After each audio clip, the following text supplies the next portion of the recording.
headlines surrounding Baltimore.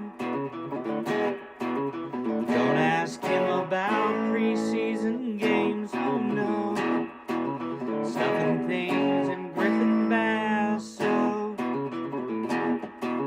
Despite it being on the internet, he can call it what he wants, so Glenn Clark Radio. Glenn Clark Radio. Glenn Clark Radio.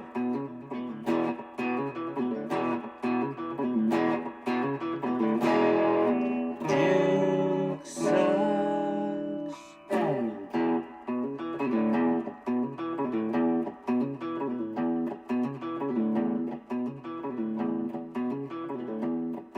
Boutings dealing with right shoulder inflammation and should be back on his rehab stint soon. Adrian Del Castillo to deep left field. This ball is off the glove of Wilson. Wilson tumbles down. 2-run score.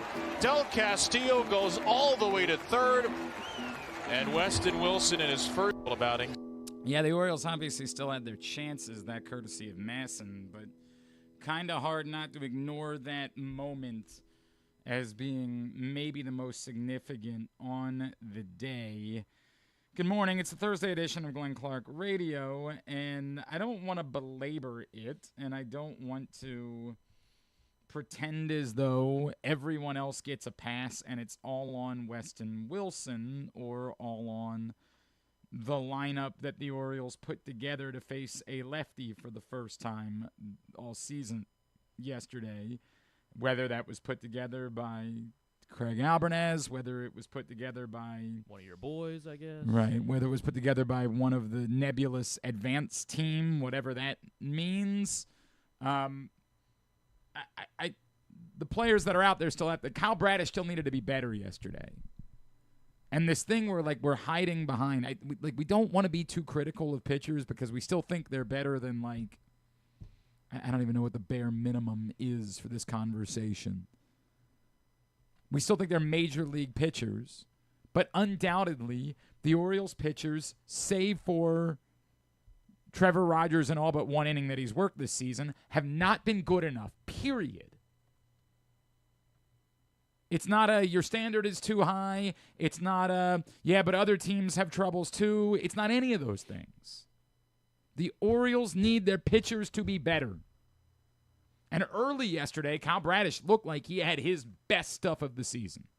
He looked like a different guy yesterday. But the results remain the same. And it's easy to say, well, yeah, but that was called a triple, and we all know it was really more of an error than it was a triple. It's just like the standard of what an error is and all that, but we all know that play needs to be made. Of course, that play absolutely 1,000% needs to be made. It is unacceptable that there was anyone in left field yesterday that wouldn't be able to make that play. Unacceptable, period. And no matter how many times that one weirdo on Twitter wants me to know that Weston Wilson, in his very short major league career, has technically played more games in left field than he's played anywhere else, as if that makes him a left fielder. No matter how many times that guy wanted to message me yesterday, that was insane. It was an insane thought process in a major league game to put that out there. 3 guys all making their Orioles debut in their position in the outfield. All on the same day.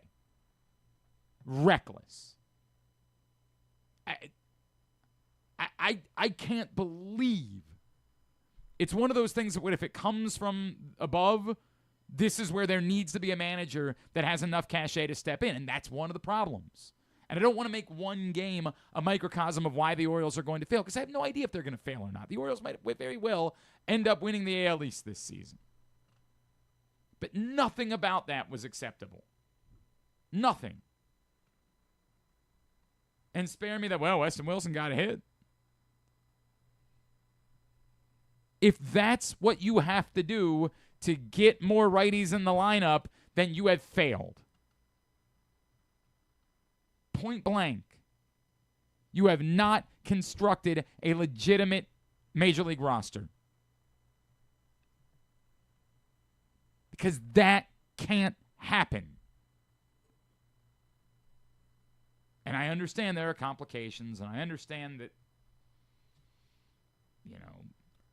guys are hurt, although I'm trying to think about significantly how much would have been different yesterday. What yesterday's lineup might have looked like if everyone was healthy.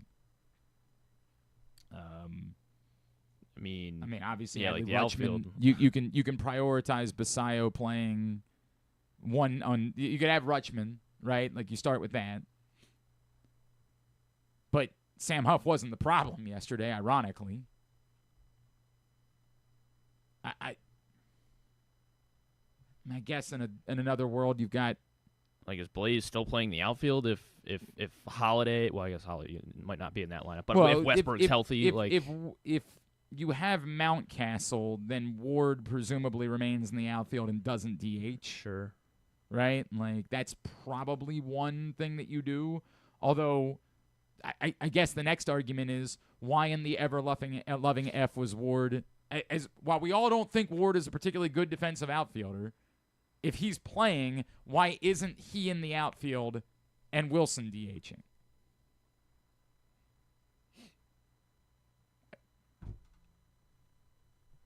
Insane.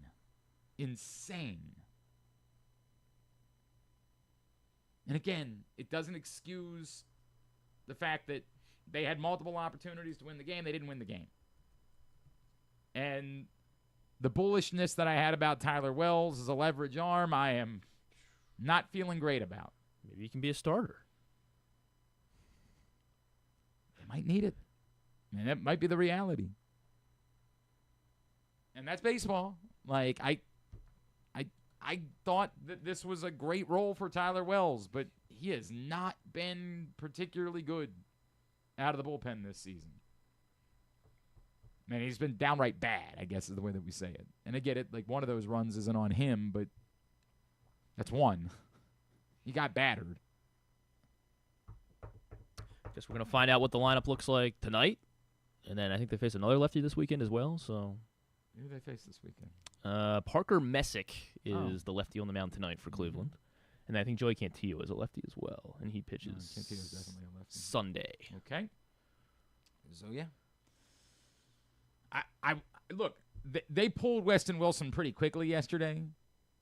So I think there was a lesson learned, and it will be interesting to know what the conversation is between Mike Elias and Craig Albernaz and what the role is. And this goes back to a year ago when all of you guys screamed about Brandon Hyde in the lineups, and I tried saying, I don't know why you think this is changing. Like, if you think Brandon Hyde needed to be fired, God bless you, I disagreed. I didn't think Brandon Hyde was the Orioles' problem.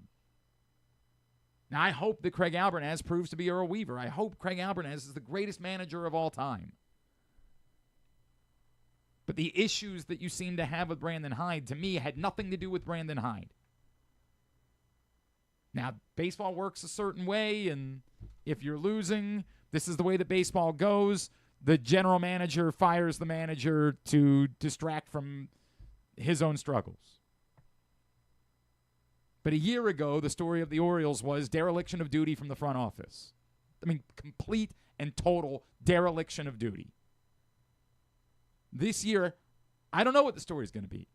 Because 2 nights ago, we were romantic about this team. 2 nights ago, we thought this was, a story of how wildly different the Orioles were going to be. And as I said on Tuesday morning, I don't know whether it was a foundational moment for this franchise or 1 game in 162. 2 days later, it looks like it was 1 game in 162 and doesn't mean anything other than they won a baseball game. That can change. That's the nature of baseball. You play lots of games. But this, it was insane. This was insanity. befuddled. Blaze Alexander didn't look like he had any idea what he was doing in center field. And I know that we just talked the other day about the idea of Jackson Holliday being a center fielder, and I asked, can that be done on the fly? And the answer is probably no. You can't do it on the fly. Maybe it's different for some guys. Maybe you have a better overall baseball team. Again, Mookie Betts seems like he's played every position on the field over the last few years. Now, I don't watch every game. Maybe there's examples of times where Mookie Betts misplayed something simple. But Blaze Alexander just watching a pop-up drop in front of him with no effort. I have no idea what to make of what we saw yesterday. Other than it's just so unbelievable that it was ever an option.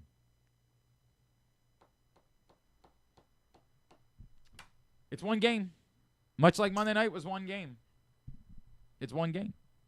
Whatever happens this weekend is a far more significant story. But you don't feel great about your starting pitching? So, I mean, the only answer we really got is that they are definitively finally going to go to a five-man rotation or not five-man rotation, normal rest scenario this week as Trevor Rogers is going to pitch on Sunday.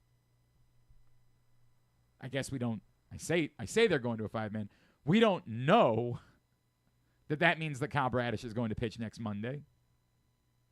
It could still be possible that they could turn to – I guess at that point they might be able to turn to Brandon Young. Would that be 15?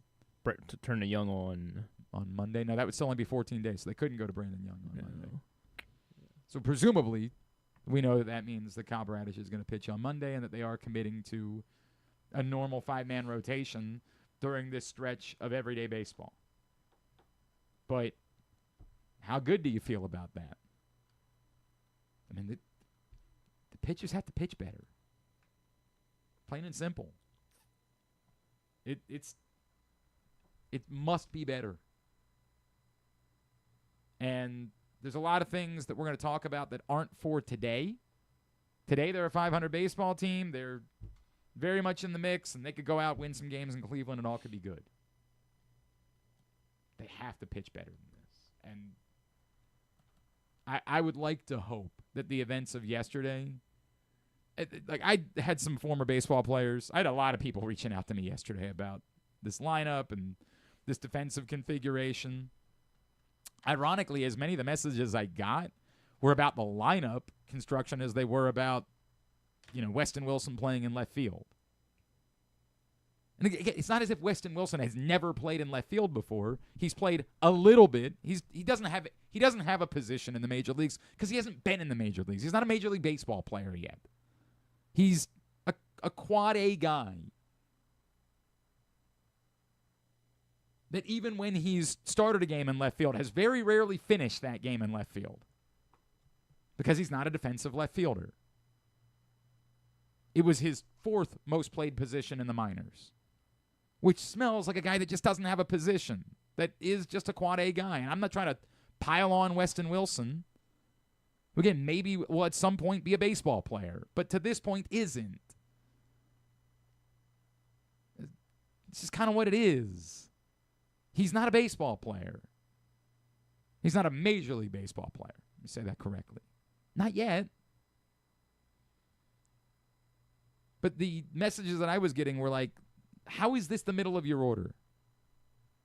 How? How are you putting a quad A guy in the cleanup spot? And, I would say I'm more concerned about defensively what they were doing than that. Like, maybe I have been rattled by the data era of baseball, and I've been convinced that lineups just don't mean anything anymore. The only thing that matters in a lineup is who's batting first or second. Get your best hitters at the top, right? Like maybe I've been rattled that much by this data era that it doesn't really impact me anymore. Right. I mean, how does the game changed all that much if Jeremiah Jackson's batting fourth instead of I don't know. These two guys? I mean, I don't know. I have no idea what the difference would be. I had an argument. Well, if you're going to do this, you put Kobe Mayo cleanup because at least he's a threat. mean, maybe. Yeah, Is he? I mean, like, how much of a threat is he? I don't know. I don't have those answers. I'm way more concerned about the defensive configuration that they put out there than I was about the lineup. And again, ultimately, in the end, they scored 5 runs. Like, I mean, from a lineup standpoint, they did more than enough to win. I mean, they still could have come through with, other hits in certain situations. And I'm not saying they couldn't have done more, but I don't really think the story of yesterday was the lineup. I think the story of yesterday was Kyle Bradish still not being the guy that we thought he was going to be, and my concern that the Orioles were too bullish about Kyle Bradish in the way they went about making their decisions this offseason, much like they were about Grayson Rodriguez a year ago,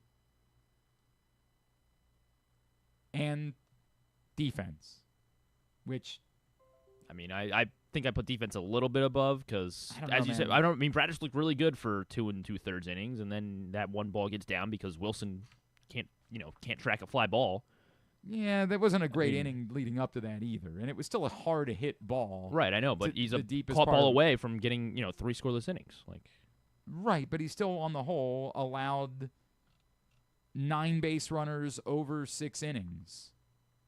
I can't pretend like Kyle Bradish was good enough yesterday. He wasn't. Could it have gone differently? It could have. And he deserved better defensively, but that... Maybe I'm being blinded by 99 miles per hour. Yeah, Kyle Bradish started the game with the best stuff we had seen from him, and I hope that's him figuring it out. But I can't. The measurement for Kyle Bradish was Kyle Bradish is so good you don't have to go get an ace because you got an ace. You got Kyle Bradish, and that measurement, that blind eye that we turn to the fact that there was very little track record of Kyle Bradish being that guy in the major leagues, is very reminiscent of a year ago. Well, they've got an ace. They've got Grayson Rodriguez. And I hope that Kyle Bradish, we look back in a month and we chuckle about this. And we say, remember when I was worried about Kyle Bradish? I don't even know that I'm worried about Kyle Bradish as much as it's just a reaction of fact. The fact is, Kyle Bradish has not been a top-of-the-rotation pitcher. He mostly hasn't been good. If I'm just being honest, in 4 starts, he hasn't been good. He's pitching to a 5.4 ERA. He hasn't been good. But he definitely hasn't been a top-of-the-rotation type of pitcher. He hasn't been close to that. Because you can say, well, again, if that doesn't happen yesterday, maybe it's a different story. He still hasn't been anything close to the top-of-the-rotation guy that the Orioles needed him to be for this to work. For this to work, Kyle Bradish had to be that guy. Has to be that guy. Or I guess somebody else has to become that guy. Shane Baz. But it seemed like Kyle Bradish was a better bet to be that guy. It's got to be better. Again, the good news, it's April 16th. Long way to go. Long way to go. John in Little Rock, allowing GMs or presidents of baseball operations to make managerial decisions is bonkers. It's ruining the game. Why even employ a manager at this point? Absolute bollocks. John's going all in on the European soccer terminology this week. He's very excited about seeing the Ravens' new kits tonight. Yeah, but that's baseball. I mean, I don't want to be John Sterling here. That's baseball, Susan. That's what it is. We're asking for something to change that's not going to change. The front offices have the power now. They're going to make the decisions. And Mike Elias can say, I don't set the lineup. But remember, when he said that, literally in the exact same answer, he explained how the advanced teams are the ones that set the lineup, which, of course, that's his group. He is the advanced team. The call is coming from inside the house. I don't think Mike Elias walks down to Craig Albernaz and says, here's the lineup for today. I believe they have a conversation there's a conversation and there is collaboration and thoughts. But to suggest that it's just Craig Albernaz setting it either or most on any other manager in baseball is just not the way that baseball works any longer. It's just not the case. All right. Orioles will play this weekend for 4 in Cleveland, and they will try to right the ship after a disappointing couple of losses against the Diamondbacks. We got a lot more to do today on the program, including right now it's time for our weekly visit with a friend who covers college sports, basketball for OVS and Giglio, Raleigh News and Observer, lacrosse for USA Lacrosse Magazine. You follow him on social at Discourse, D1S Course. He's Patrick Stevens, and he's back with us now here on GCR. Patrick, how are you, sir? Oh, did we lose Patrick? Patrick, you there? We lost him. All right. It's always my favorite thing when I do in radio, you'll have like a screen that'll show you if somebody drops off. We have here in this studio, we have a phone from your grandmother's house. That's what we have. It's just the reality of the circumstances. To be fair, it's basically all we need. But when something like that happens, I don't have a way of knowing. We don't have a screen that shows us that person isn't there. Good morning, Patrick Stevens. How are you, my friend? Thank you for taking the time. How are you doing today, Glenn? I'm all right, sir. Any thoughts on the first few days and whatever's happened so far in the transfer portal for Maryland? For Maryland, I would say that there's a few things here, right? Like, they picked up Tomislav Buljan from New Mexico, a guy who averaged a double-double. And so you start to ask, first of all, you say that's going to be a useful addition. I think that's a guy that will help them. But are you going to play him and Pharrell Payne potentially at the same time? Mm-hmm. So Buljan took a little less than 1 3-pointer a game last season for the Lobos. So he can stretch the floor a little bit, but that's not really what the main part of his game is. Pharrell Payne has taken 1 3-pointer in an entire four-year college career at this point. So he's not going to stretch the floor. For all the good that he can do, that's not going to be what he does. So you're theoretically looking at probably 2 of your 5 best players, maybe being able to combine for 1 3-point attempt a game, not make an attempt. So you start to wonder about lineup construction, roster construction, stuff like that. But I think that's a guy that helps. You look at Robert Jennings from Oklahoma State. He'd been at Texas Tech before then. That's a guy that has played 12, 15, 18 minutes a game for his career as a backup big.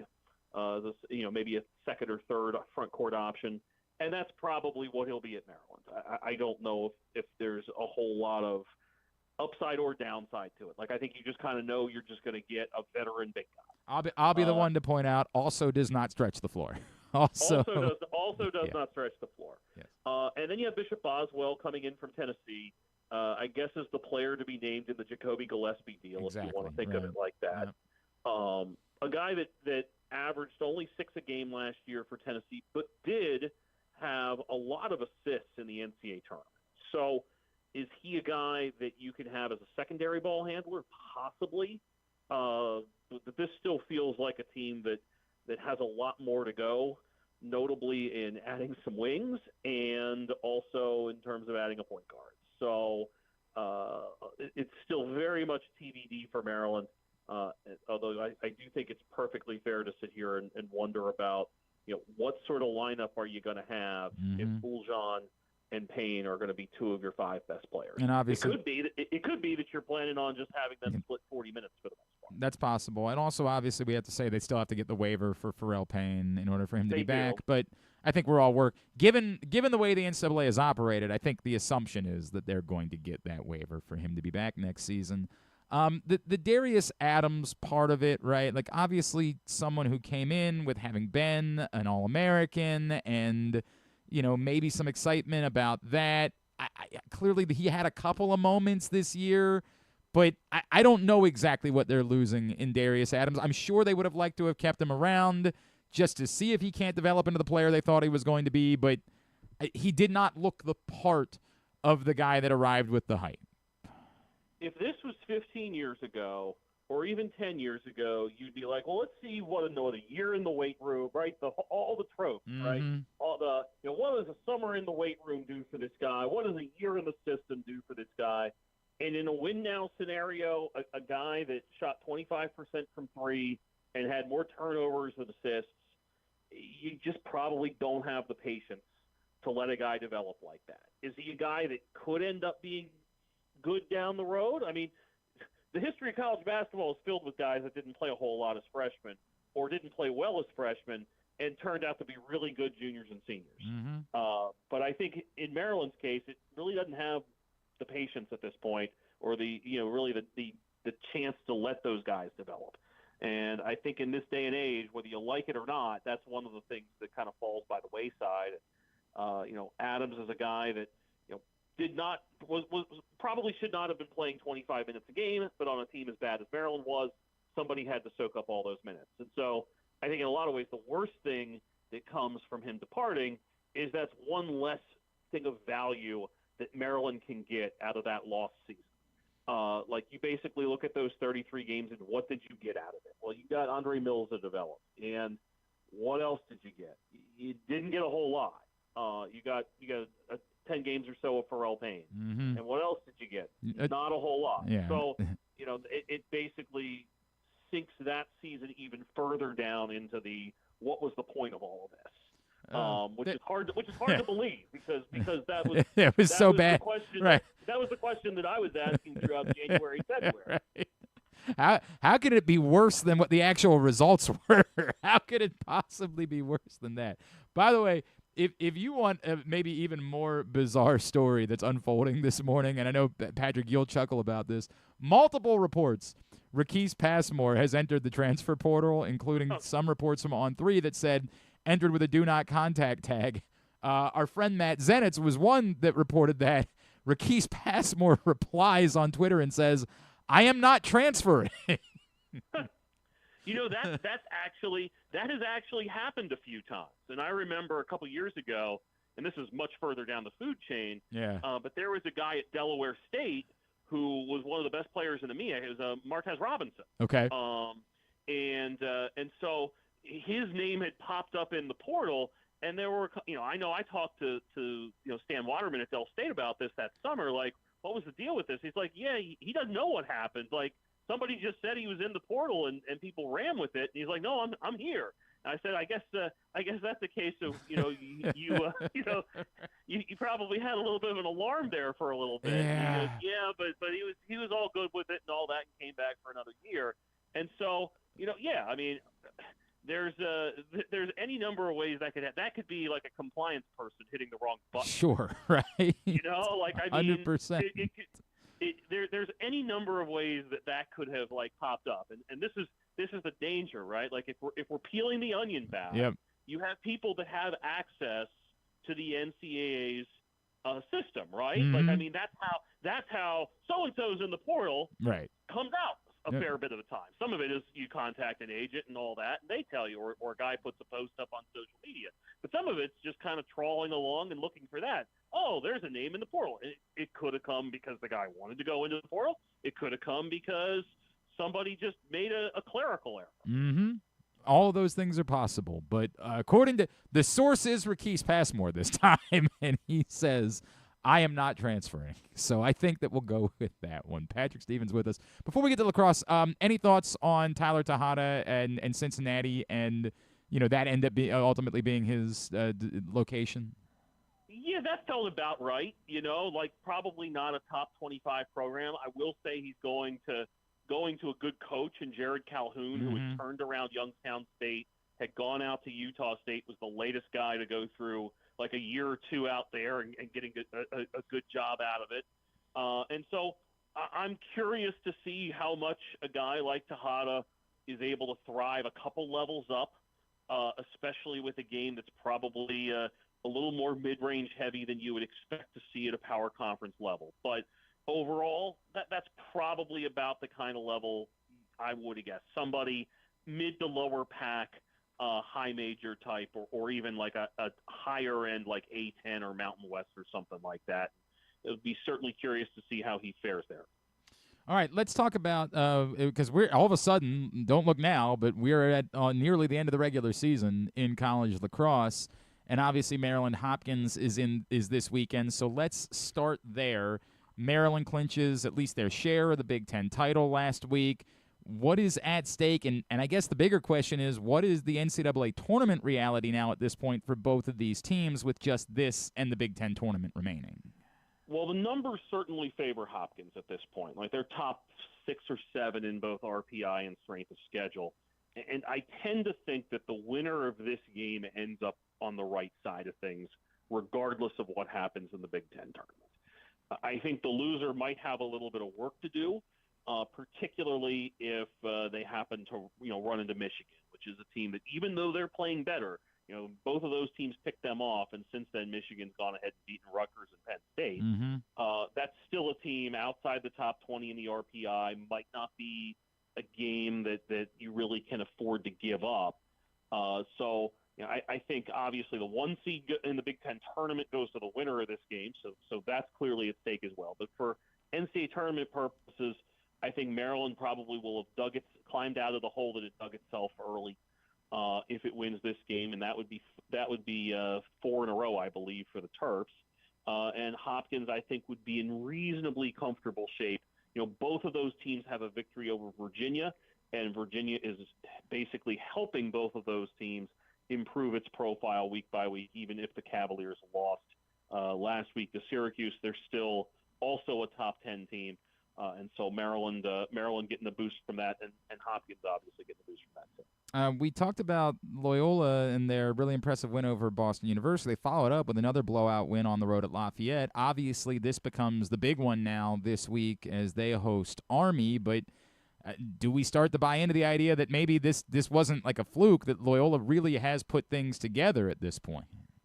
Yeah, I mean, I think you certainly look at that offense and say that there's something there. Now you have to go deal with Army, which is not as doesn't really play a gimmicky defense or anything like that. They're just going to be rock solid all the way around, and a team that has kind of shrugged off a couple losses last month and put itself in a position to be very much in the hunt for a conference title. For Loyola, like this game clinches it. They get home field in the Patriot League tournament if they win this game, because they'll be 2 up on everybody but Boston U, and they beat Boston. Got the win, you mentioned a little bit ago. So, I think for Loyola it would obviously be a considerable victory to be able to do that as a turnaround from last season. We'll be very interested to see how they deal with an Army team that still has, Fellows and Plunkett. Yeah, I was going to say, I heard Plunkett's okay. I heard that guy's decent. I mean, they have answers in a lot of places, and their defense is fabulous. So, I think that'll be a great test for the Greyhound offense. But at minimum, you're looking at a team that's in really, really good shape at this point. If they simply get a split the next 2 games, they're going to be I don't think they're going to be anything worse than the number 2 seed in the conference tournament, which is, again, a great step forward for where that program was a year ago. Yeah, no question about that. I think the other side of the Patriot League conversation is, now Navy's lost 2 of their last 3. They were competitive early against Army, but it was kind of clear there was a separation between those 2 teams as that game went on. How much trouble are they in as they get to the end of the Patriot League regular season? Well, this weekend's obviously going to be very, very important for the Mids. I mean, you look next week, they have Loyola coming in, so that's hardly a sure thing. So if you're Navy this week, you really have some work to do up at Lehigh. It's a team that has had its moments this season, but has also been up and down. And so you look at Navy, and you certainly have to ask, all right, defensively, after giving up 16, 13, and 14 the last 3 weeks, where are things at? And are you going to be able to adequately deal with the Mountain Hawks this week? You win that game, and you've basically played your way into the conference tournament. If you lose that game, you're suddenly in a somewhat dicey situation there, just because of tiebreakers and whatnot, potentially. Although I think that, so they could possibly sink down to 3 and 5. If Bucknell wins this weekend, that would put them ahead of them at 4 and 4. So, Navy still does have some work to do, and rather than putting it off till next Friday, probably need to take care of Lehigh this weekend. But as we've seen in the Patriot League, I mean, there really doesn't feel like there's a whole lot of difference there from about 1 to 7 or 1 to 8 in that league this year. Been a lot of bunched up. There's no question about it. And then I guess the story for Towson is just don't slip up these last couple of weeks. Heck, you just need a split. I mean, at this stage, you're not going to get an at-large bid. So, like, the most important thing is the single most important thing is to be healthy for the conference tournament. The second most important thing is to get a split of the next two games to lock up, the number one seed and home field advantage. So you go to Fairfield, they get Hofstra at home. Both of those teams are under 500 overall and in the league.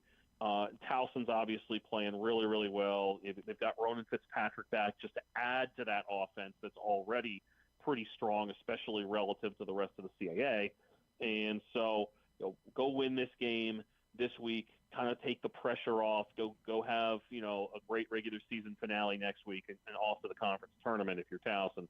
But one more win will lock it up. The only two teams that can catch them are Drexel and Stony Brook, and Towson has already defeated both of those teams early in the league schedule. And then I guess just from a national standpoint, we now know that once again Notre Dame is they've asserted themselves. There's no real question about who the best team in the country is right now. It doesn't guarantee they're going to win the title, but I think the results the last 2 weeks reinforce that they are the team to beat.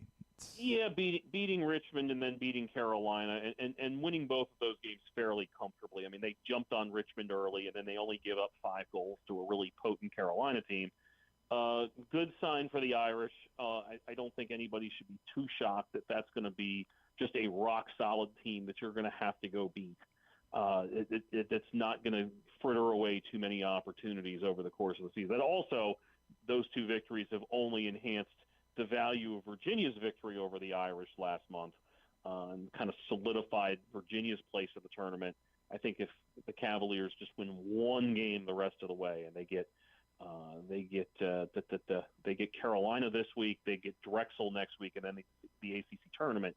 One more win, and that should probably do it for Virginia. Let's talk about another ACC team while we're at it. Okay. Duke is in a world of trouble.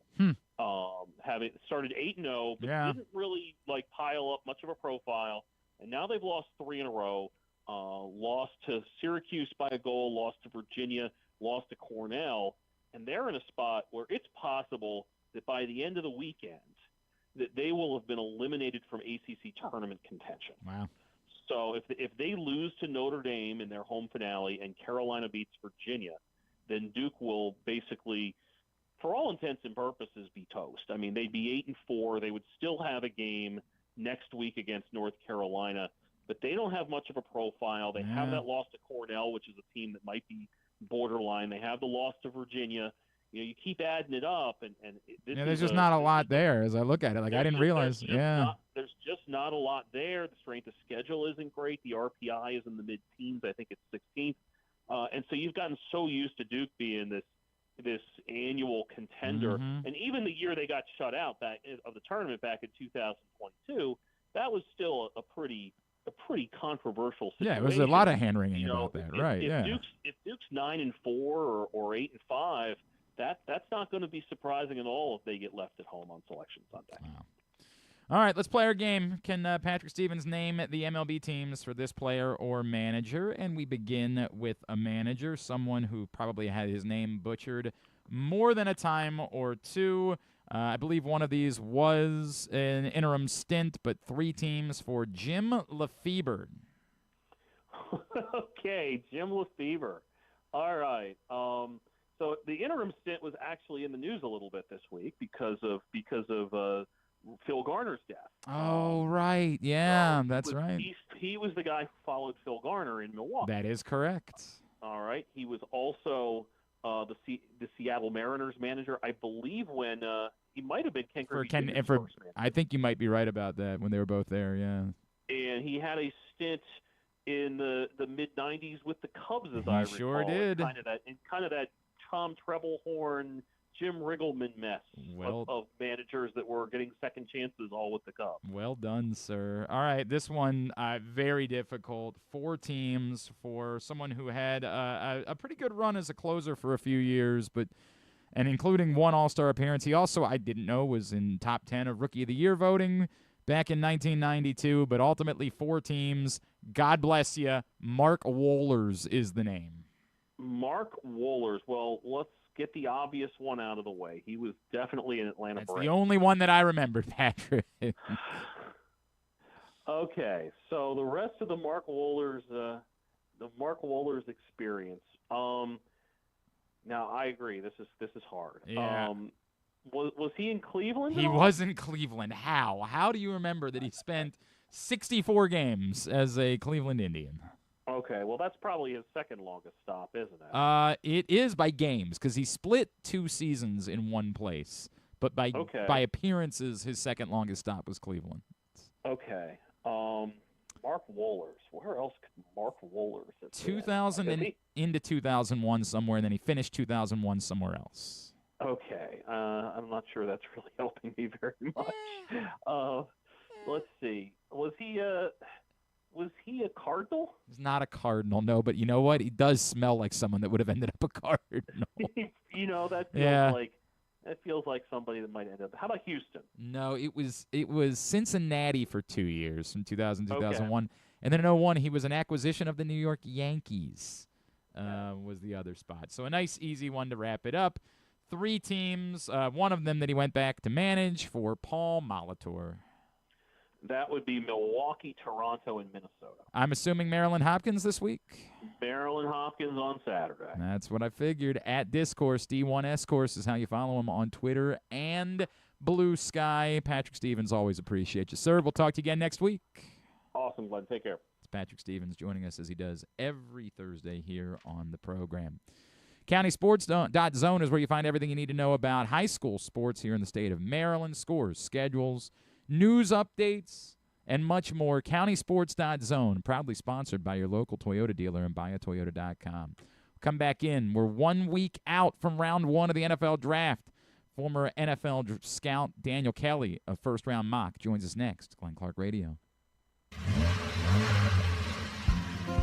Your car is more than just a ride. It's an investment. At Leading Edge Auto Body in Mount Washington, we've spent over 20 years perfecting the art of repair. From high-end imports to your trusted daily driver, we handle all makes and models with elite precision. Our team holds the highest honors in the industry, including ASE Master, iCar Platinum, and specialized aluminum certifications. We make it easy with free towing, pickup, and delivery because at Leading Edge, customer satisfaction comes first. And remember, with insurance, it's your car and it's your choice. Choose the experts. Leading Edge Auto Body. Quality you can see. Service you can trust. Go to leadingedautobody.com today.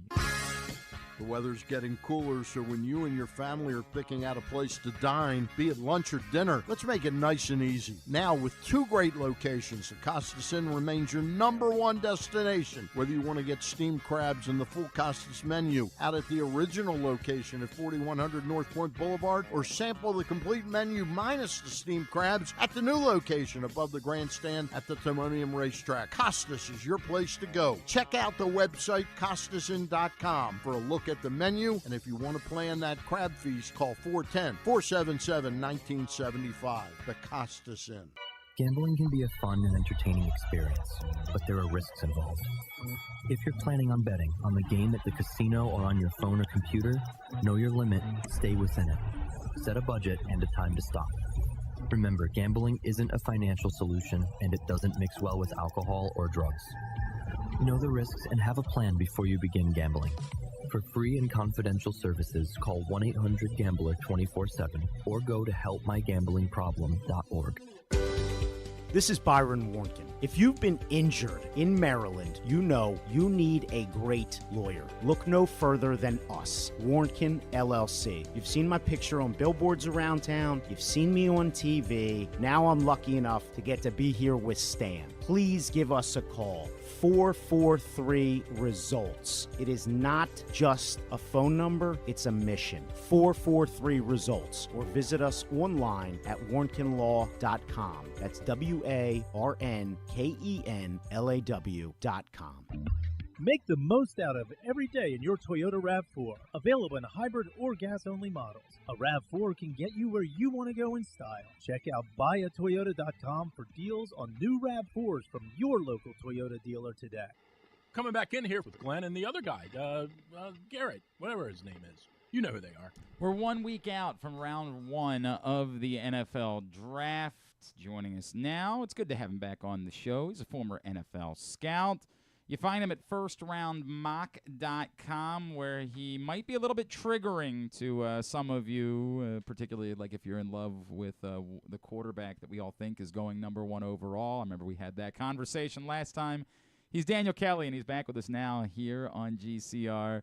Daniel, it's Glenn in Baltimore. It's good to chat with you again, man. Thank you so much for taking the time for us. Absolutely, Glenn. How are you doing? Hello, everybody. It's almost time. Yeah, it's the most wonderful time of the year, right? That's right. One That's right. week out is where we're at. Daniel, I was looking at your value board for the first round, and I know we talked the last time that you're not just going to tell me about all the guys that everybody else likes. This is the way that you feel. The name that I remember us discussing the last time we chatted, now, albeit the last time we chatted was before all of the Max Crosby, Trey Hendrickson hullabaloo here in Baltimore. The Ravens did ultimately, in a weird way, they addressed their edge rush need. But I think that most of us are still on board that if a Ruben Bain were to somehow slip, that why wouldn't you, right?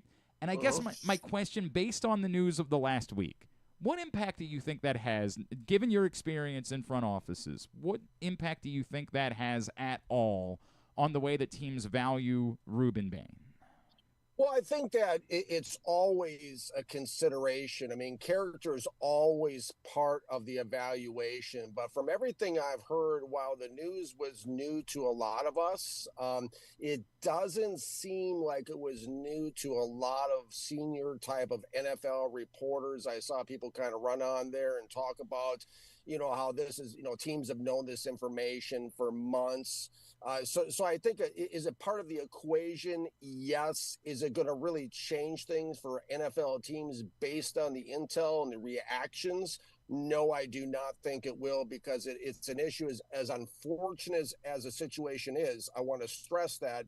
I don't think this is a situation that's going to, it's not like it's going to drag out or it'd be a situation where it's going to hinder him going forward from a legal standpoint, from the sounds of it. Again, could there be some other intel behind the scenes that, we're not privy to at this point, that teams know that we don't know? Sure. But based on the information I have, I don't think it's going to affect his draft status to this point. Obviously, as you bring up, if you do your deep dive and you find out there's a maturity issue that goes beyond obviously just this incident, and he's a danger, and that this could happen again at any time, that clearly would be something that I think would make teams think a little bit more.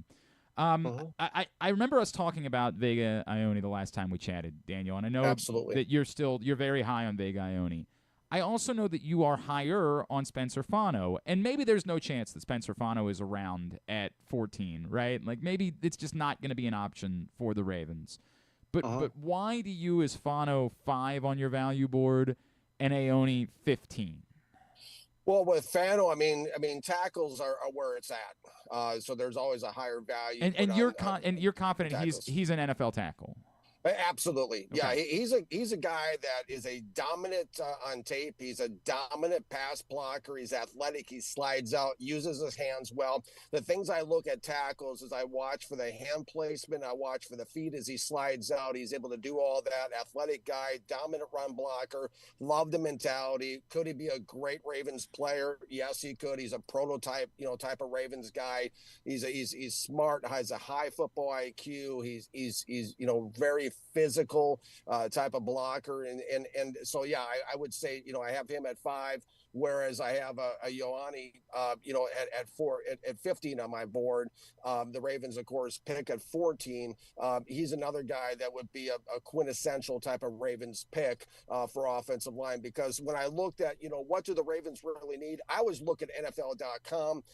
That they got the ears to the walls of the league. They talk about the biggest need on the Ravens is really bolstering the trenches, really. There's no doubt. And and so those are guys absolutely would be high on the priority list if they're available at 14. Let me ask about Fano specifically, because I know you bring up that he's a right tackle prospect. Is there any world, because as much as the Ravens need, what their needs are guard, center, right? Like, there's their biggest needs. But there is this, we never know exactly how much longer Ronnie Stanley is going to be playing. Right. Is there a world where Fano is a guy who could come in immediately, play left guard for the Ravens, and then perhaps in 2 years be their left tackle if Ronnie Stanley's career is coming to an end, or is he just a right tackle in the NFL? I think he's a right tackle in the NFL. I really do. Okay, then that answers that. We don't have to worry about it. It doesn't add to it.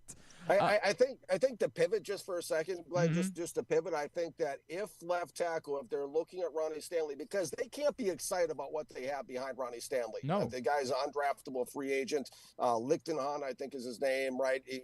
They can't be that excited about that, especially with Lamar Jackson, quarterback, having that as their blindside protection. The other name I would look at on the board that maybe we didn't discuss last time, who I have valued at number 17 is Caden Proctor. The big left tackle from Alabama, 6'6" and 5'8", combine measurement, 352 pounds, down from 369.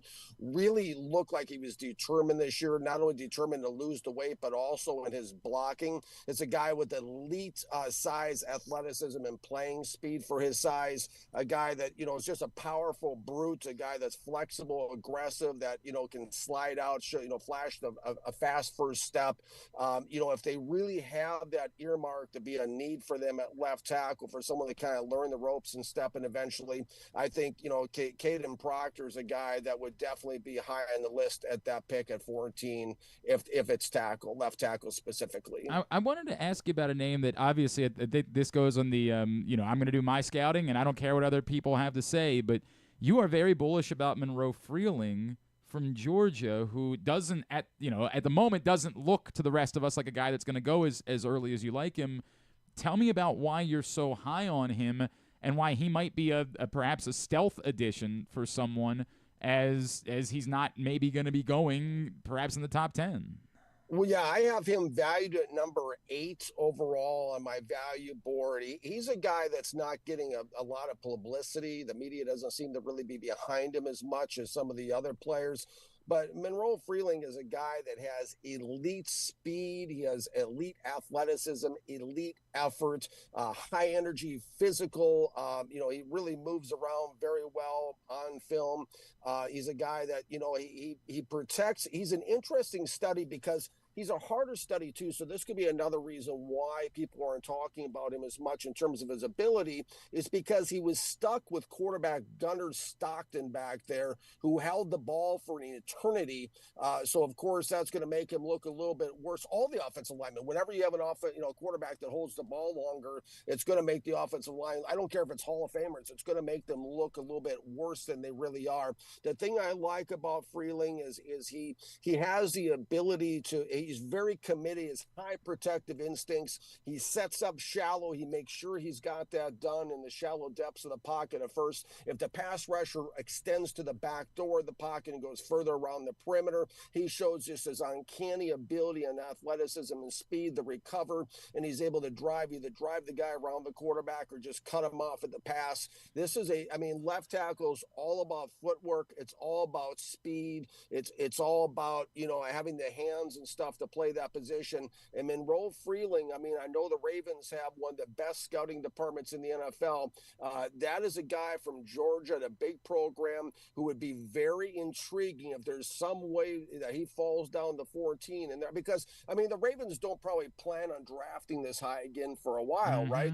They're planning to get back to the playoffs and stuff, and left tackles are worth their weight in gold, and they're not easy to find. They're not easy to acquire. If you get them in free agency, the great ones, they're very, very expensive if they're even available. So if the Ravens are kind of an eye to the future and say, okay, let's kind of look at this a year or two down the road. We don't know what's going to happen with Stanley. He's on the $44 million guarantee, whatever he's on right now. But long term, a guy like Monroe Freeling could really be the answer for us, and we'd have him on a rookie deal, which is one of the premium positions in terms of pay in the NFL. It could be very enticing. And could he play guard? Jonathan Ogden played guard once upon a time, right? And could he play guard for a season or so? If that absolutely, okay. Absolutely, it's a lot easier for natural tackles to slide inside if they have to, opposed to guards sliding to the outside. Some guys can do it in a pinch or something, but sure, he could plug in there and play guard if he had to, and he would be better than anything they have right now at that spot. Daniel Kelly, first-round mock, former NFL scout with us here on GCR. Dan, let me move to you know what? Before I move to wide receiver, because we talked about him last time, but I do want to. You would be completely okay if it ends up being Aoni, who everybody seems to think is the most likely pick for the Ravens right now at 14. You're still on board. That is a great pick for the Ravens if that's who it ends up being. Yeah, absolutely. I mean, he's a guy that, I mean, he's the number one option I have for the Ravens. I have 5 different options, 5 different roads or avenues this could go down in my mind from my research. That would be the first option. He's a guy that he's a high football IQ guy. He's played just about every position besides quarterback and offense. I mean, maybe that's taking it a little far, but I mean, he's played left guard, center, right tackle, tight end. He motions in, he blocks, he does all sorts of things. That's what I mean by a high football IQ. It shows up on film. And he's just a brutal, just a fanny kicking type of offensive guard.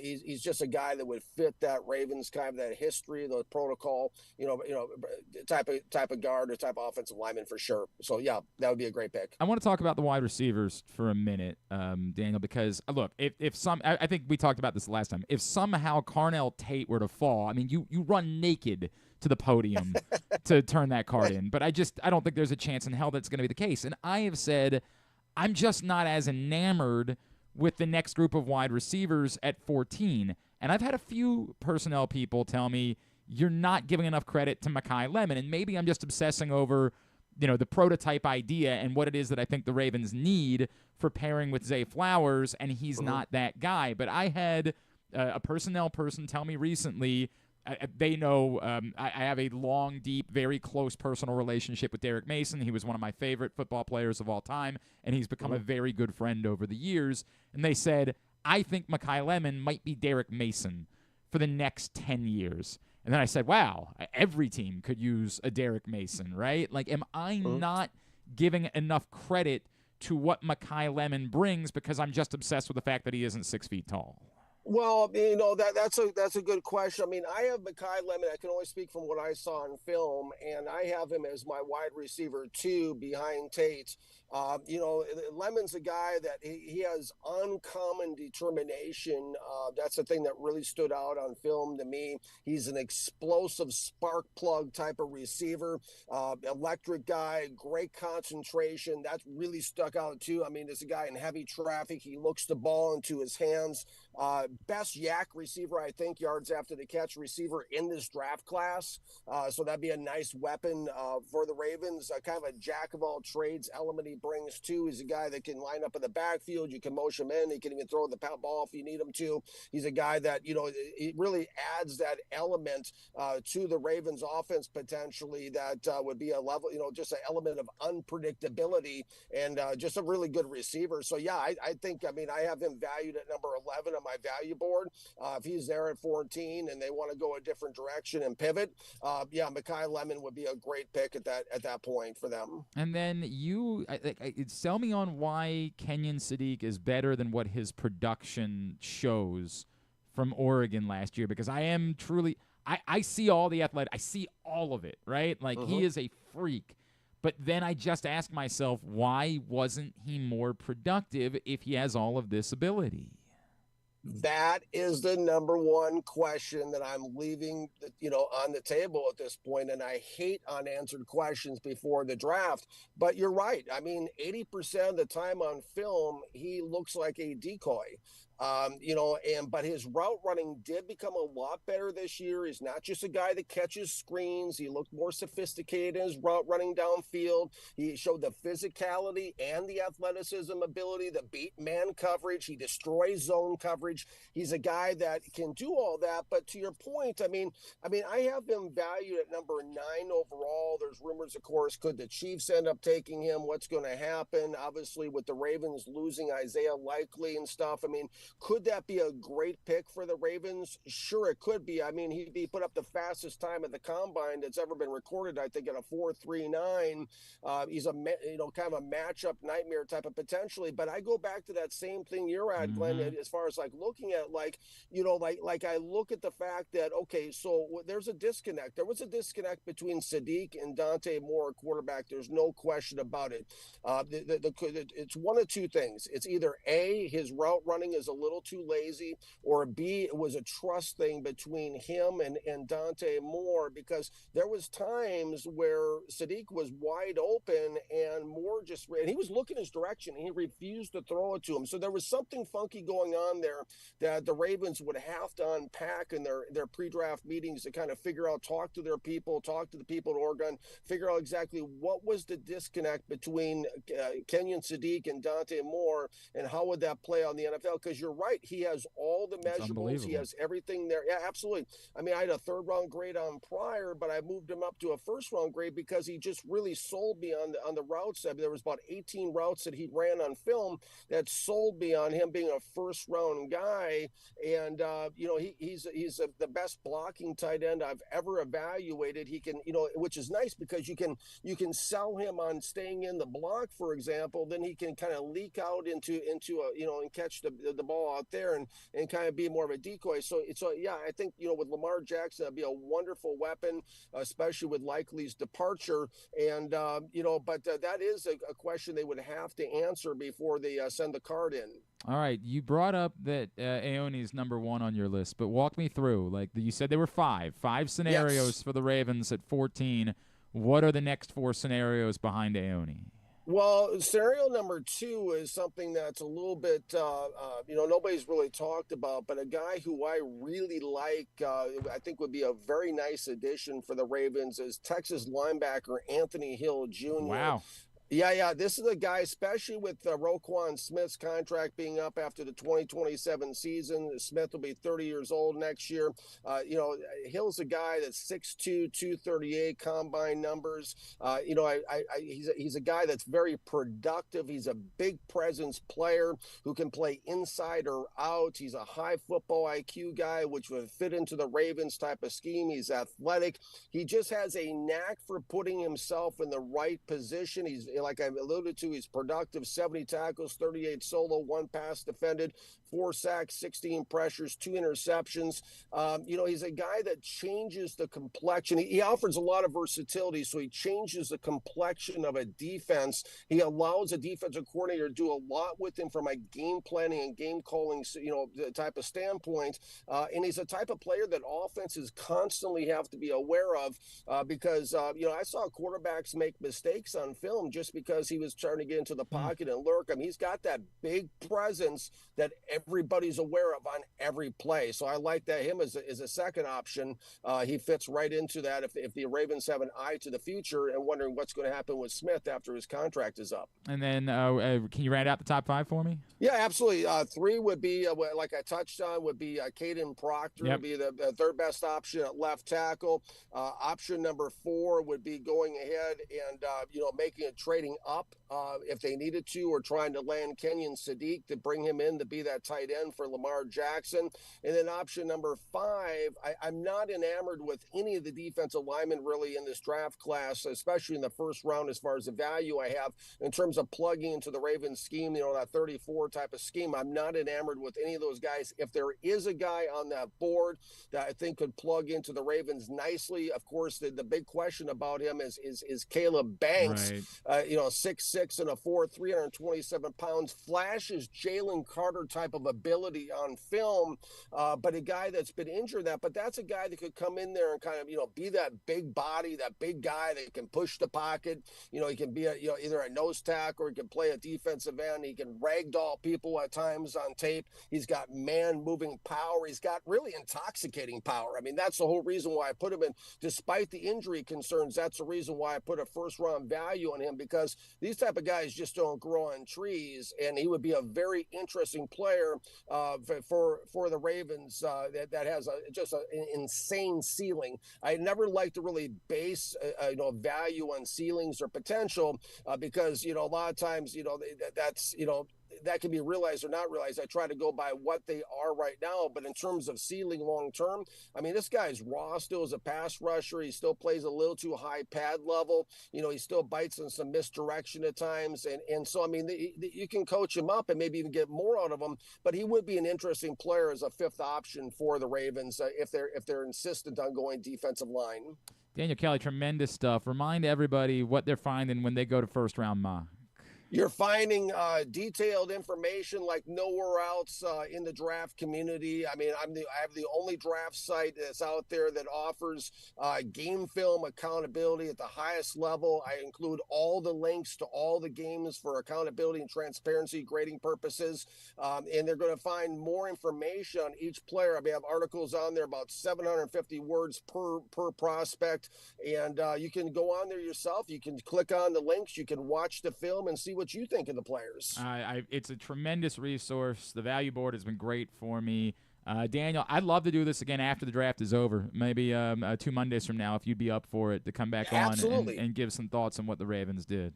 I would love to. Absolutely. Thank you so much for having me on, and thank you to everybody that's listening. Enjoy the draft. Really appreciate it, man. We'll talk then. Thank you so much. Sounds good. Thank you. Former NFL scout Daniel Kelly with us here on GCR. And Anthony Hill, that's a really, obviously a lot of people talked about Sonny Styles. I know Daniel is not as high on Sonny Styles as, it seems like, again, the draft media world is.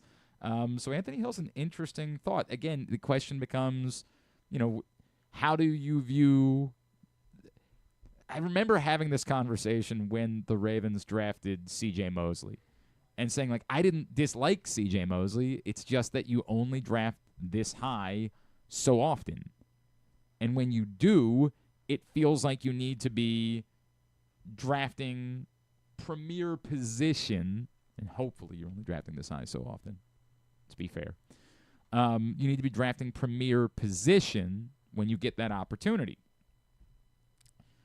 You could say, and it's one of the things we talked about at the starting point of draft season, that you could say guard. It's a similar story, right? Like, how good does a guard have to be for them to be worthy of being the 14th overall pick in a draft? Because the Ravens found Marshall Yanda after the first round. How good does a guard have to be for you to look back and say that was a well-spent 14th pick? Ben Grubbs was a good NFL guard. It was a good first-round pick. Good-ish. But probably not worth the 14th overall pick. One of the arguments for Aoni that was just brought up is that he could play another position. I think we all assume that if they draft Aoni, he's their left guard. Could it be that they say, we actually have more confidence in the options that we have at left guard, and so we're going to have you play center because we think you can do it? I think that's one of the strengths that people believe from Fano. Daniel Kelly says he's a right tackle, and that's why he's more valuable, because he can play tackle, and that's probably not going to be Aone's strength. But Fano, I think everybody believes comfortably can be your center, if that's what the need is right now. Freeling's really interesting, right? Because I haven't spent a lot of time thinking about Monroe Freeling, but is the possibility there that it's a two birds with one stone, that you get a guard right now, but it also gives you a better backup plan at left tackle, given Ronnie Stanley's injury history, and perhaps a long-term plan at left tackle as well. And again, right now, your backup left tackle is probably Emory Jones. Maybe Carson Vinson is your backup left tackle. Yeah. I guess there's an option where you could swing Roger Rosengarten over to left tackle. He was the blind side blocker for Michael Penix because Penix was a lefty. I mean, again, he still is a lefty. I guess that's... He fixed that. I don't think he changed hands in the NFL. I don't think that's the case. Although we haven't seen a lot of them, so who knows? Maybe that's something he's been working on. But like, I guess there might be maybe more comfort with the idea of Roger Rosengarten having to play left tackle because of it. I don't know if they believe Roger Rosengarten is their long-term left tackle. I remember when Roger Rosengarten was drafted, we asked an awful lot of people that question and got answers that sounded a lot more like, then yes, definitely long-term left tackle. Someone who can play right tackle right now, but whenever it's over for Ronnie Stanley, you've got your left tackle. Got a lot more of high-pitched, I think you could think about that types of answer when we ask that question.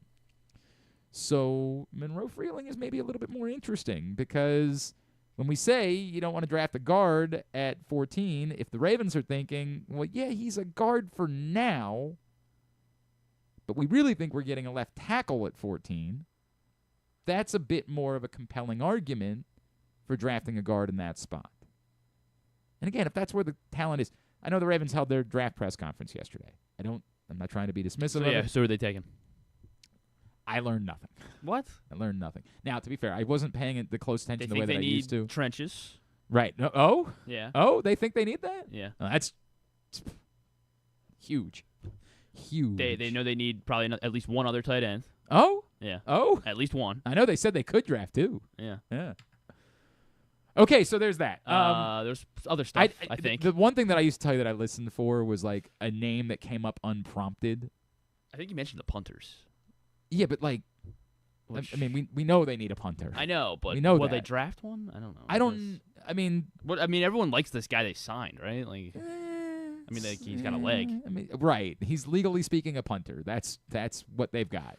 To the point where if you want to say like, I think given the number of picks they have, I would almost be stunned if they didn't draft a punter. With respect to what Eric DeCosta said about, well, we could end up with more picks. You're not getting all of these guys on the roster. It's not happening. And we say this every year with this obsession of picks. And I get that part of it is, well, it gives us more options. Luke Elzinga, that's the punter. Right. That's our guy. Get your Elzinga jerseys. Sure. Luke Bazinga. Elzinga. Sure. Might prove to be a great punter. Who knows? I hope that's the case. But I'd be stunned if they didn't draft a punter. How in the hell do you not draft a punter when you have this many picks? You have too many picks. Start stockpiling linemen. But they can't all go on the roster. Yeah. They can't. You don't have enough roster spots. And if you draft a punter and the other guy and Bazinga beats him out, then by all means. Elzinga. The Elzinger man. Like, by all means, Brady Singer. If Brady Singer beats him out, then all good, right? Like, dang, he's punting now? Yeah, if the masked singer is your punter, I'm for it. But now it needs to be this guy. But could do this all day, baby. If that's the case, but draft the punter to give it legitimate competition. Remember the thing that you thought you were doing with your kicker last year, and then you just decided. Remember, we wanted to press this guy, make him feel a little bit of pressure, try to create circumstance so he understands what pressure feels like. Nah, he'll be fine. Pressure kicks, he'll be fine. I'm sorry. What's that? Somebody's saying something in my ear. Oh, he wasn't fine. No, he wasn't. And when he had it's terrible, pressure kick. Oh, but it's still fun to say loop. So we got that going. We should keep this Elzinga guy and abbreviate By the way, his first name L, so it's just L instead of Luke, so it's L Elzinga. Elzinga. I do like that. And then maybe you can wear like a luchador mask. Yeah, is what you're suggesting, right? L Elzinga. I'm not opposed. I'm not. We can all bring our own luchador masks. Who was it? Our friend Carne Cabeza, Neil Moore. All of a sudden, we're excited when we're punting on fourth down. My buddy Neil, who I love. I don't know what Neil's up to these days. One of my favorite human beings. Love this guy. Neil used to go as Carne Cabeza to Orioles games wearing a luchador mask and a cape, and he had the body that you would want from a man who never wore a shirt. Like, it was everything you could ask for. I'm going to see if I can find my friend. Hang on a second. What did he call himself? El Oriole? No, I just said he called himself Carne Cabeza. Oh, Carne Cabeza. That's a good name. I said it 3 times. What's going on over there? What are you working on? I'm trying to figure out if I want to send one more tweet, but now I guess probably not at this point. Hang on a second. I gotta find this guy. Where's Neil? I love this guy. Oh, son of a! Oh yeah, you're right. I see it. You got him? I think so. That's my guy. I love Neil so much. When I was at the old radio station, he sent me luchador masks with the old radio station logo on them, and we had planned the idea of having 50 Orioles fans. Oh God, I love that dude. My favorite human being. We had talked about the idea of having 50 Orioles fans all buy a ticket package where we'd all, like, there was a bar that we had been working with that Neil was a regular at, where we'd all meet at that bar. The cigarette. It's just everything you could ask for in a man. I mean, like, this is, men, ask yourself, why do you not look like this? Like, why is this not you? Because this is the height of manliness. This is what men are supposed to be. This is why the Orioles aren't winning. I don't know if he still goes to games. I haven't stayed. We need to get I this feel back. terrible. I feel terrible that I could text him today. The old Bud Light. Love that guy. Love one of the greatest human beings. Truly wonderful person. But Neil and I had worked out this idea that we said, hey, we'll all meet up at the bar. We'll have 50 luchador masks, and we all march shirtless in our luchador masks to the game. We all sit together at the game.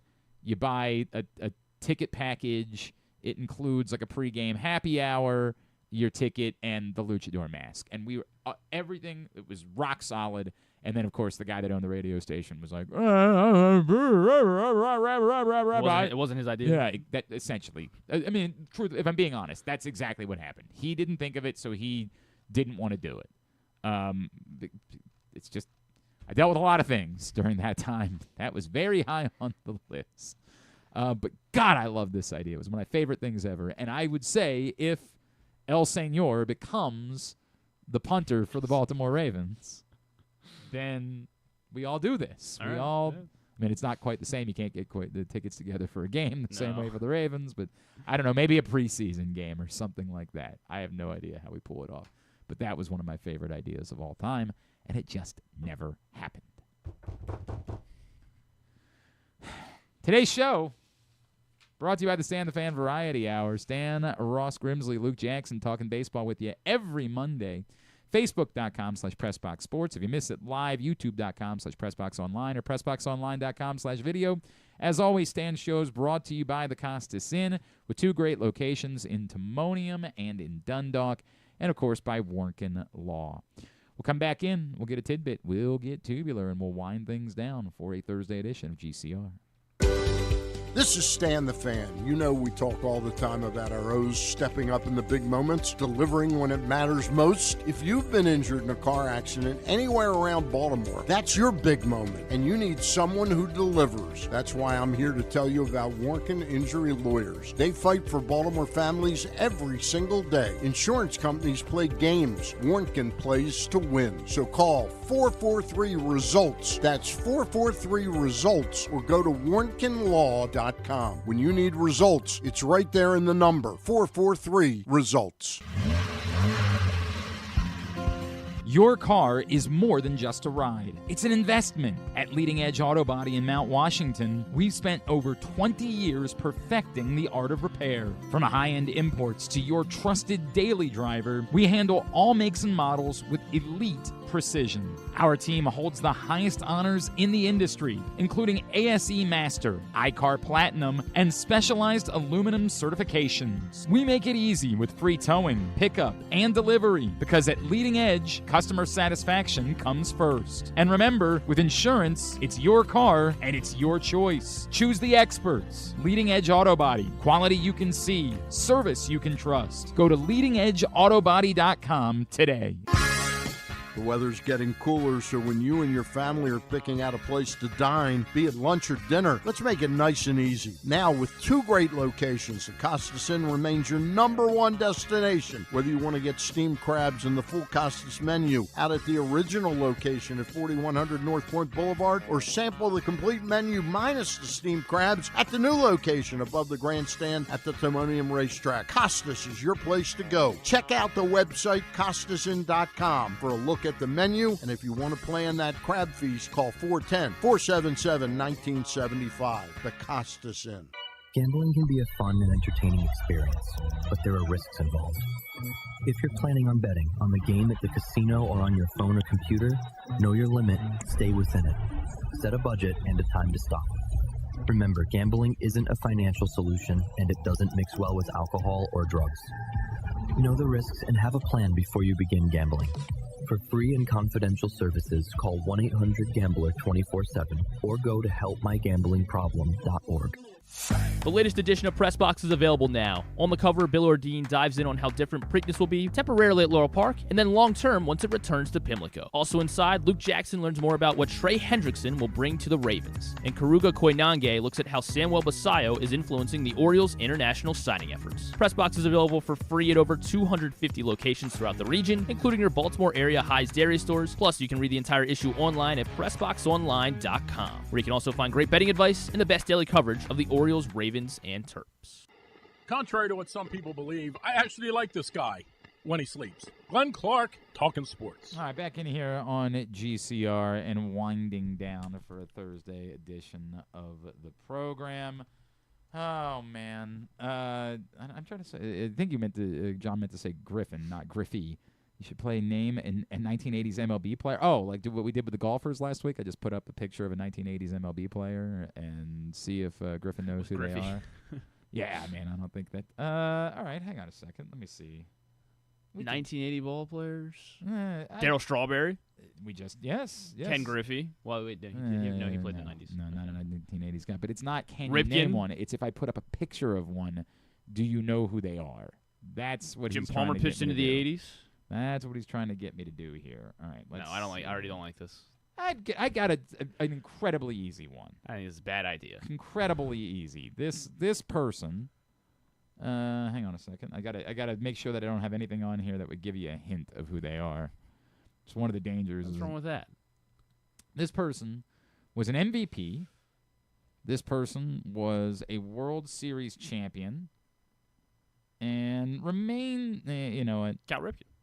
One of the other issues here when you play this game, John, is that who is this person? Who's this baseball player? Oh, was he on Seinfeld? He was on Seinfeld. Keith Hernandez. Look at that. Come on, John. That. Come on.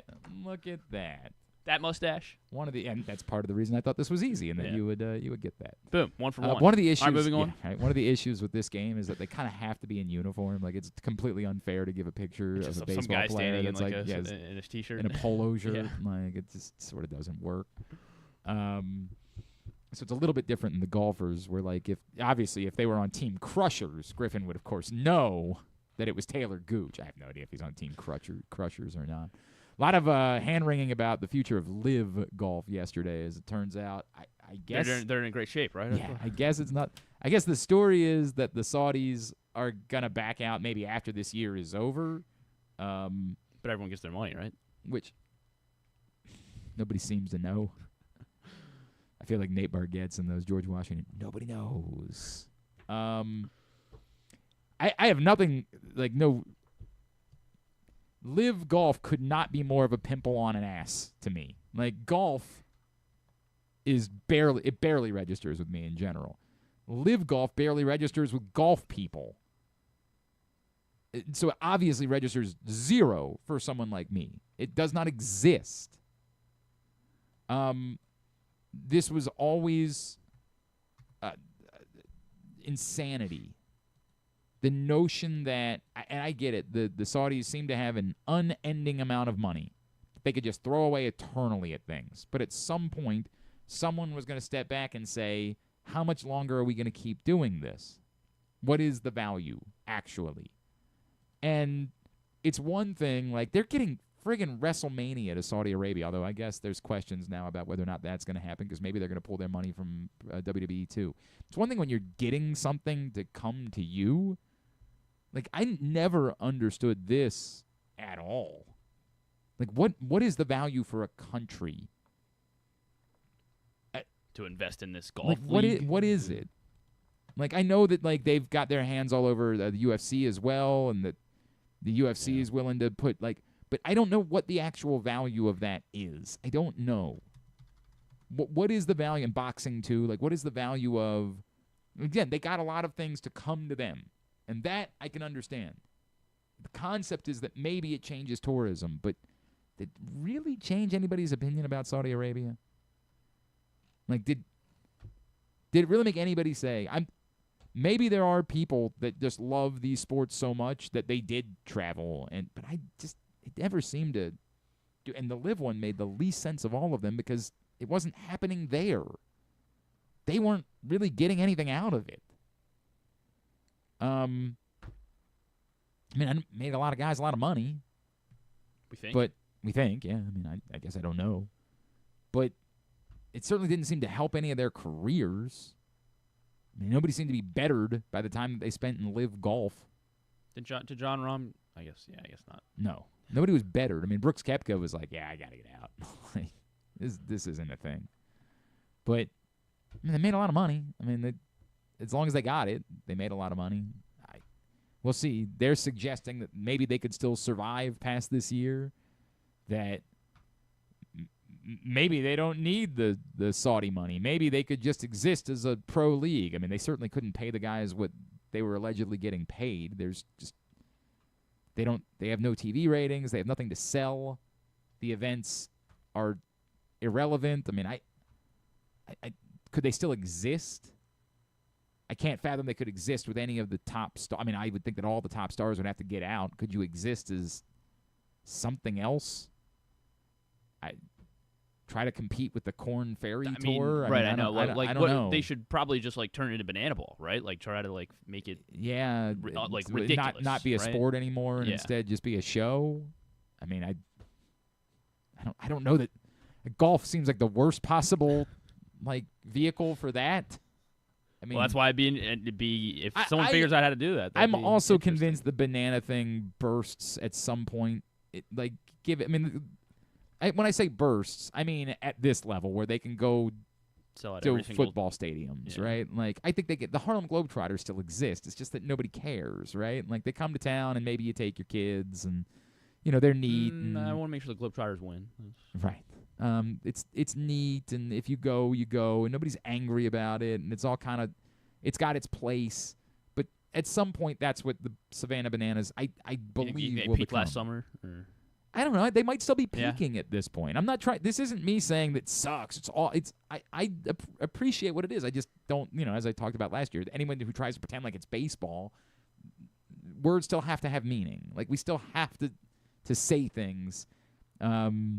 That are truthful. It's not baseball. It's entertainment. It's a show, and it's like watching a baseball movie. Why couldn't we have had one of those guys play in the outfield yesterday? Probably would have been a better option. You're not wrong about that. Probably would have been a better option, but I think that bubble does burst at some point. Milk it for as much as you possibly can.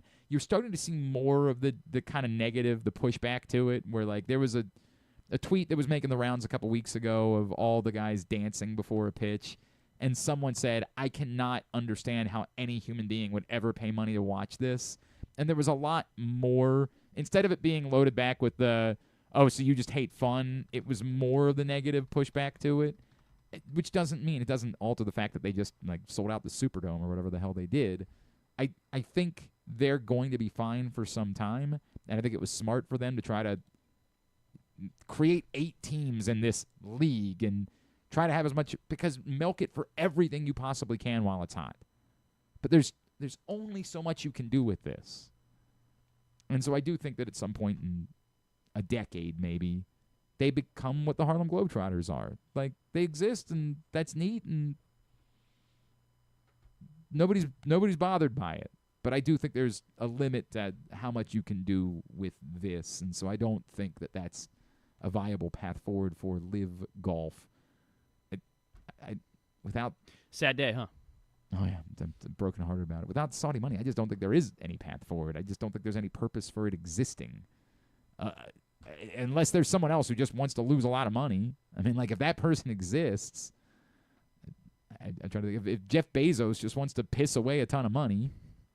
I mean, he doesn't pay any employees, so I guess it'd be weird for him to suddenly choose to pay golfers. Like, that would be a strange way for him to spend his money.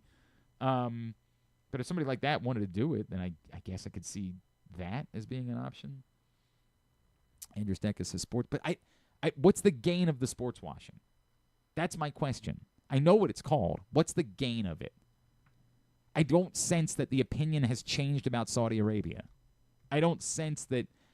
And maybe somebody would say, well, that's because they need to do it for 30 years. It needs to be 30 years of this is what they're associated with, and then maybe people start to think about them differently.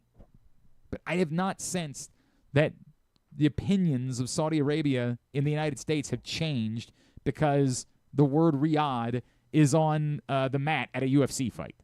Maybe because it's on WWE mat, maybe. Well, it's been on WWE mats. That's what I mean. I don't think that it's changed anything. I just don't think that sports washing has been successful. And I think that's part of what they're realizing is that they can't change the opinions when every time it comes up, we're reminded of them, murdering journalists.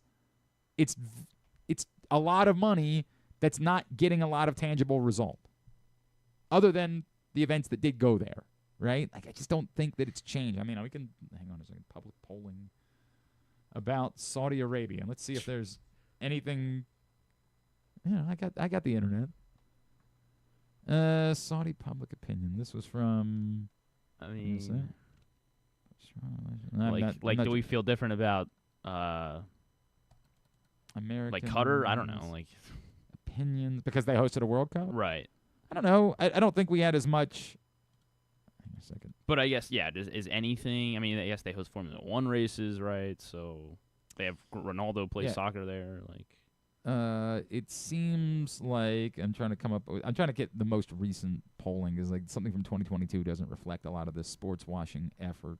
Maybe we should be the ones to poll. I'm not. I'm sure somebody could present me with this. I'd love to know if there's polling that reflects that these sports washing efforts from Saudi Arabia have had any actual impact on Americans' opinions of Saudi Arabia, because I have not, like in hosting the midday show on WBAL last week, I didn't sense that. I did not sense that there has been much of anything that's changed about the opinions held by Americans about Saudi Arabia.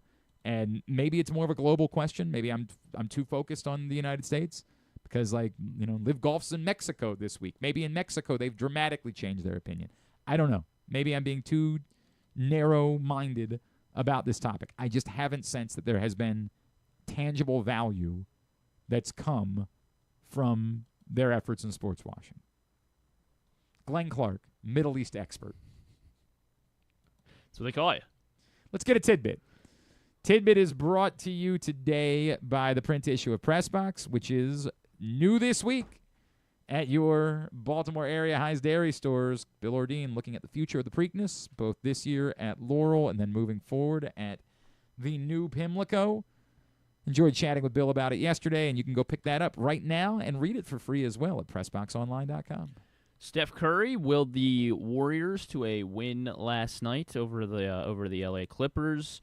He dropped, I think he finished with, 34 or something? Was the 60th. Steph Curry, he's pretty good. Is he good? You see the shot he made where he was falling out of bounds, landed in the stands, face first, and then was looking at the fans. Did that go in? Oh, no, I didn't see that.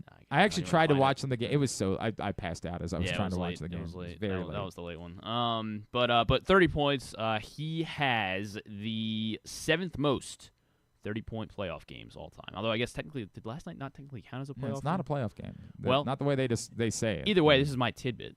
60. He has 60 playoff games with 30+ points. 6 guys have more 30-point playoff games. I mean, LeBron James. LeBron is number 1. 123 30-point playoff performances from LeBron James. How about Michael Jordan? Michael Jordan is number 2. Only 2 guys with 100+. Sounds like that definitively means LeBron James better than Michael Jordan, right? Like that's the way I look at it. Definitive answer. That's the. How about Kevin Durant? Kevin Durant is 4th. So yes, he's on there, but yeah, we're almost going in order. Elgin Baylor always seems to be the answer to these questions. He would be tied with Steph, so he's top 8, but he's not in the top 6. Kobe. Kobe is 3rd. Okay. 88 30-point playoff games for Kobe Bryant. Shaq. Shaq is behind Elgin and Steph. He's 9th. Okay. Tim Duncan. Tim Duncan is behind them. Where's Tim Duncan? 36. What? Only 36 30-point games for loser. The bum Tim Duncan. So they call him, right, the bum? We put him in the Hall of Fame. Are we sure we know what those words mean? Larry Bird. Not Bird. Bird is at 43. How about Kareem Abdul-Jabbar? Kareem Abdul-Jabbar is on the list. He is 5th behind KD. How many more do I need? We need one more. Number 6 on the list.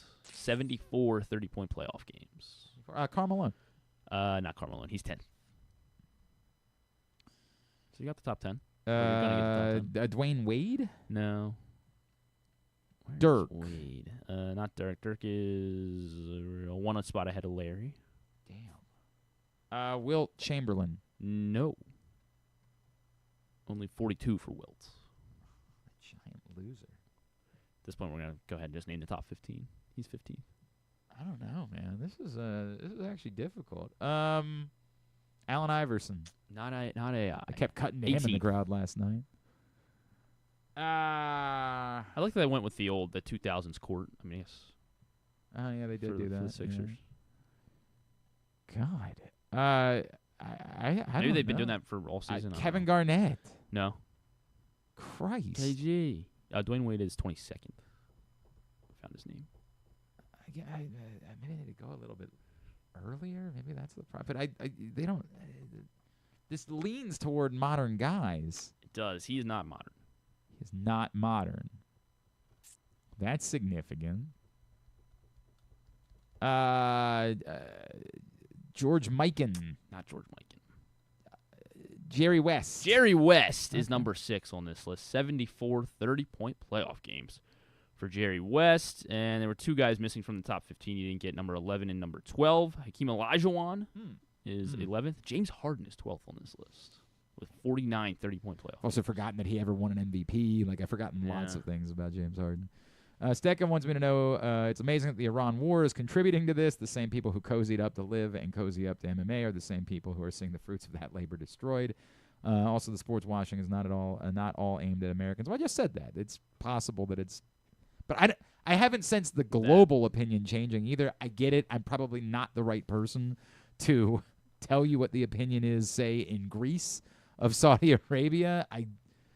Do we have a Greek expert that we can call? Who's our Kostavi. Yeah, who's our Greek correspondent for the show?